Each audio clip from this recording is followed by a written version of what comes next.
All right, thank you guys for joining us this morning for the kickoff of our Virginia's Family First Tour. You're going to get ready to hear from leaders in the Democratic Party as we go around the Commonwealth to talk about the budget and the great things that are in it. So without further ado, I will kick it off to Speaker Don Scott. Thank you all. Thank you all for being here. I'm obviously proud of all of the folks that we have here with us today. We have a strong team led by the Chairman of House Appropriations and Luke Torian, and the Chair of Senate Finance and Appropriations and Senator Louise Lucas. One of the things that it's been disappointing to see is that the governor's been focused on continuing the campaign. We had an election in November. Somebody might want to tell him he lost. It's time to move forward and work together to get things done. The beautiful thing about this budget is that it was bipartisan. We had Republicans, not only in Hampton Roads, like Ann Farrell Tater and Rob Bloxham vote for it, but we had Central VA Republicans like Kerry Corner vote for it, and Shenandoah Valley Republicans like Ellen Campbell and Bill Wiley vote for it. We had Southwest Republicans like Terry Kilgore and Delegate Moorfield, Senator Hackworth, all voted for this budget. It is a bipartisan budget. When we came to work in January, we came to do the work of our constituents. Our budget reflects the need of all Virginians regardless of party. It's a shining example of what we can achieve when we put people before politics. Our budget, as I said, has bipartisan support. That means we were able to reach across the aisle and compromise. It's okay to compromise. That's a win for all Virginians.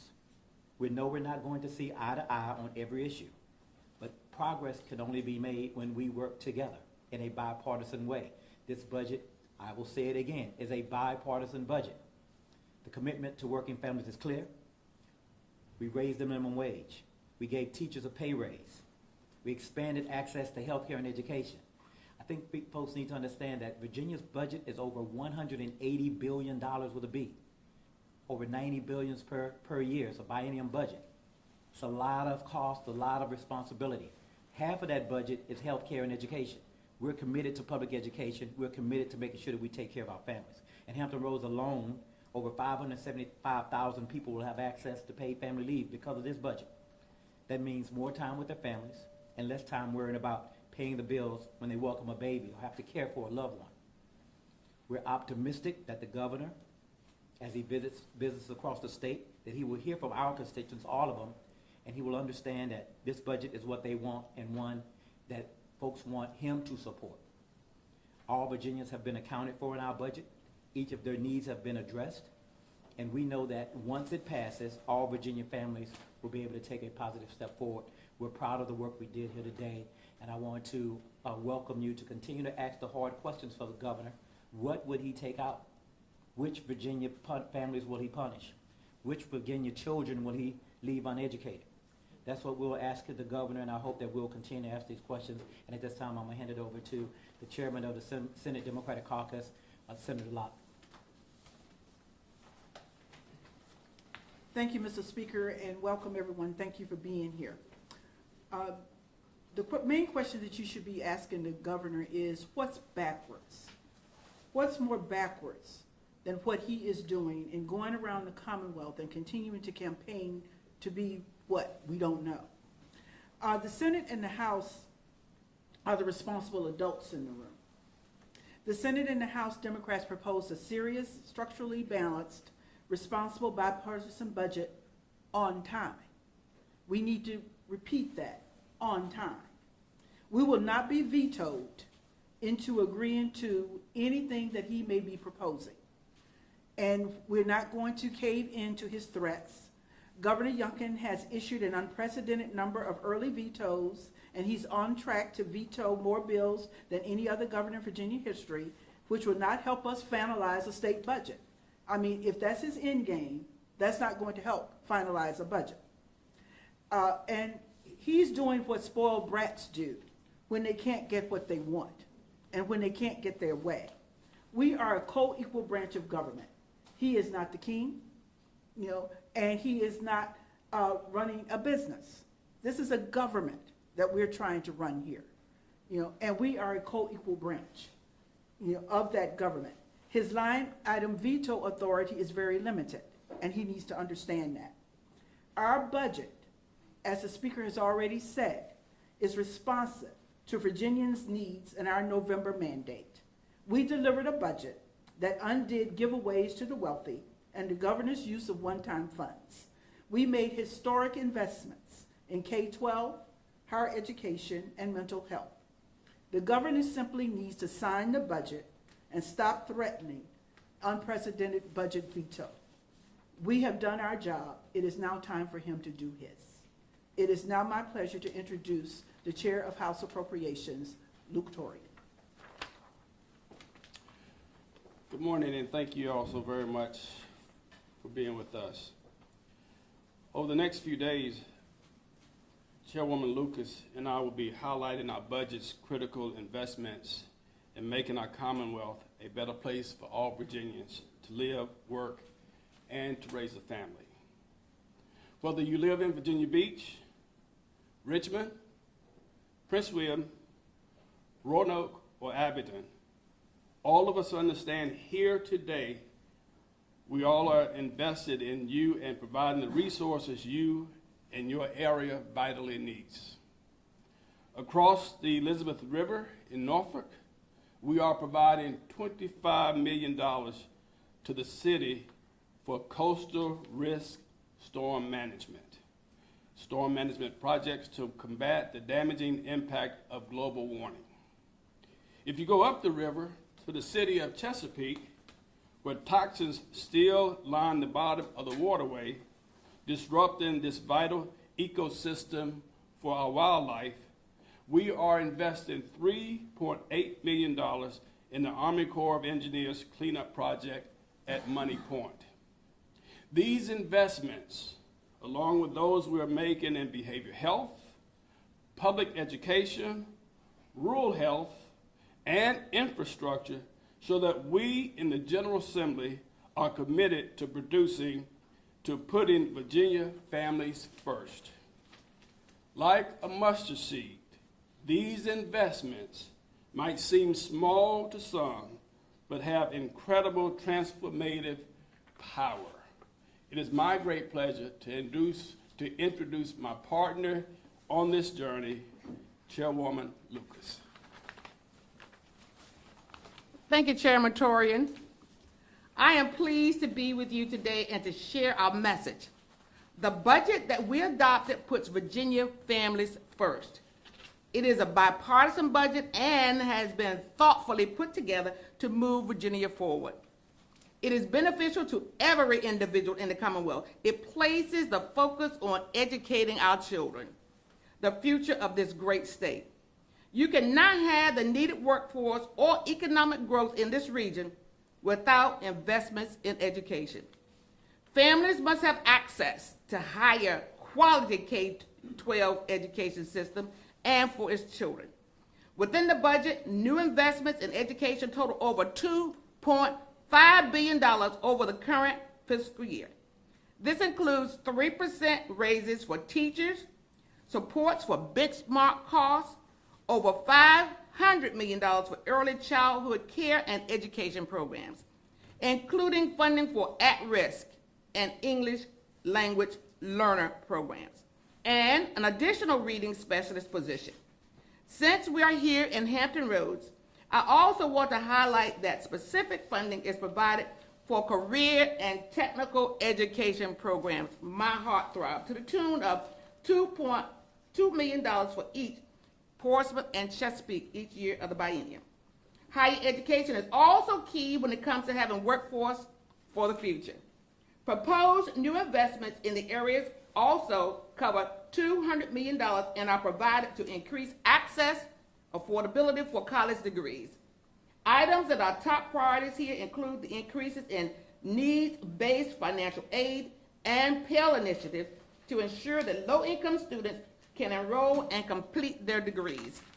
And of great importance to Hampton Roads are the investments in HBCUs, including $20 million for Norfolk State University to supply the institution for the partnership with the other HBCUs across the Commonwealth.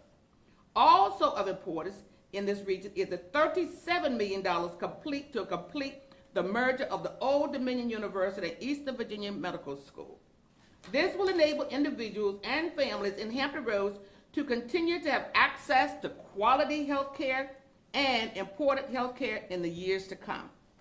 Virginia communities are also safer more than ever. We put $75 million to provide in new funding for such items as the Safer Communities Program, grants to community partners to reduce violence, and other interventions and program services. This includes local programs like Big Homies and Cuts. There are so many great things to mention about this budget, but I'm going to end on toll relief. For anybody who knows me, you know that this topic is a heartthrob and a passion of mine, and that I will not rest until it is complete. We will bite that elephant, eat it piece by piece. As promised, I have delivered for this area the sum total of a multifaceted approach to toll relief. So far, I have $101 million. This would include for individuals earning below $50,000, 14 free trips per week, planned forgiveness for individuals who have toll debt, and the ability to receive a no-cost transponder, and a study by VDOT on how to include an HOV toll-free option in the available future. This will continue to be one of my top priorities over the next 4 years. With that, I am happy to conclude my statement saying that this budget puts Virginia families first and move Virginians forward. And we thank you for being here. We'll take a few questions. Senator Lucas, clearly the ball is in the governor's court, but are you also saying he doesn't know how to play the game? Well, I hate to say this in front of this audience, and especially since it's going to be live. The Yes. governor has about as much aptitude in politics. I won't name the other person. No, he is not very smart when it comes to politics. He thinks that he is the boss of all of us. He came to the legislature thinking that all of us who are in the legislature had to answer to him. He failed to understand that we're co-equals in this process and that he has to bring those priorities to us and get our agreement on them before we move forward. But yes, in the short, to answer your question about his understanding of the process, I would say he does not. And so 5 days ago, he told the Washington Post he had not had enough time to review all the budget documents components.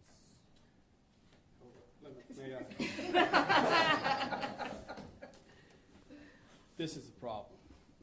If you have not had enough time, why go on a campaign and call our budget a backwards budget? If you have not had enough time to understand that we have listened to the citizens of the Commonwealth, what they want to be able to be with their families, they want to be able to pay their bills.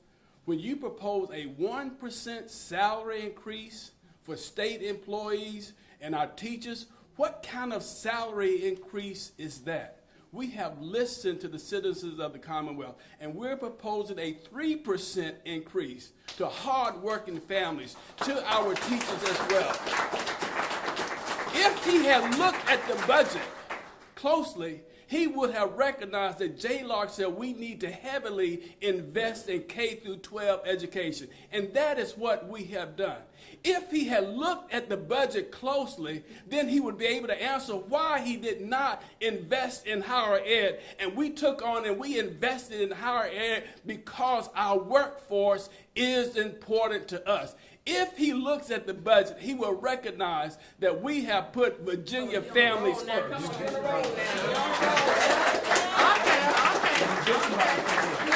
I was waiting on the argument. Given the governor's claim that he won't raise taxes, are you willing to ditch the digital He sales did tax? raise taxes. Well, you know, that's the misnomer here. The governor was the one who raised the taxes. Take a look at his budget. His introduced budget includes including raising the taxes on digital downloads, and what he's going to do with those taxes is take that money and give it to the rich. Sales and use taxes. So he was the one who started the whole thing with the tax. All we did was further highlight what he had done so that we could pay for our priorities, which, as has been stated, on our education priorities, on the priorities that are important to all the regions of this Commonwealth. So when it comes to raising taxes, he did it first. Can you speak to the arena deal? Oh, I'd love to speak to the arena deal. The arena. I'm gonna go.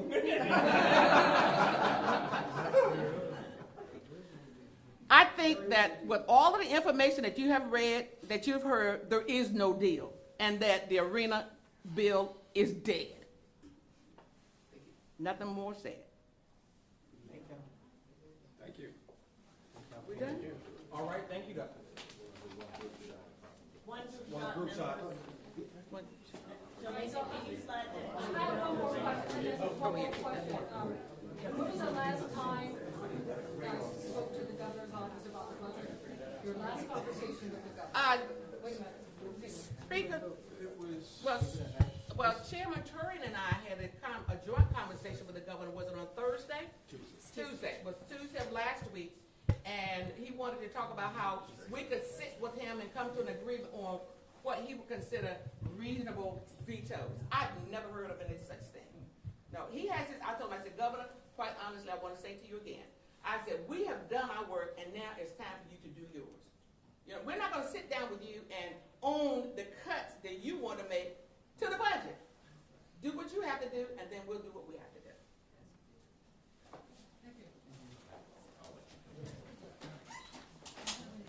Can we move in on the sides a little bit? I'll come forward. I can't see Delegate Jenkins. Hayes. I'm so sorry. I don't know why he's going. I'm so sorry. P-Town, I guess. I'm so sorry. Something's still on. Come in a little bit.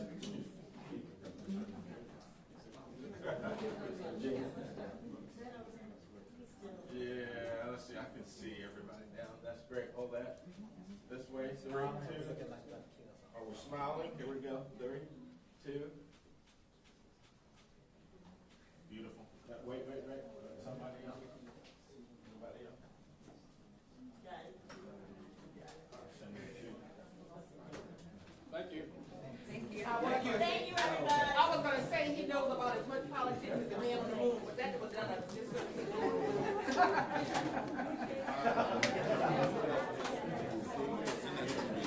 Yes. Thank you all so much for coming. I wonder why you were echoing. Nats wasn't on?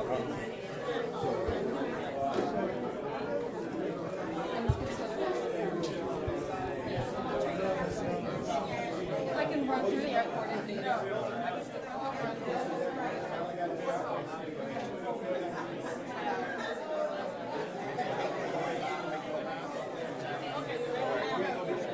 Great job. Thank you all so much.